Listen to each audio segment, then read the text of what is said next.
பூதகணங்கள் சூழ அருணையை ஆழ்வது யார் மனமே? நீலகண்டனாய் தோன்றிய அந்த அருணாச்சலம்தானே.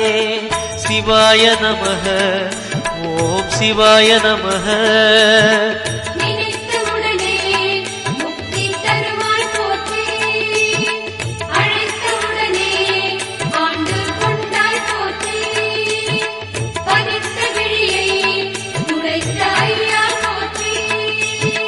சிவாய நமக, ஓம் சிவாய நமக.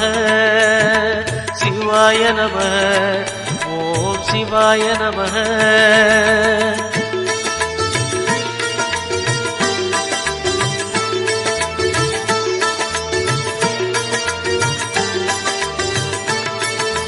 ஞான கோட்டையின் பூட்டை திறக்கும் ரகசியம் எது மனமே? அருணா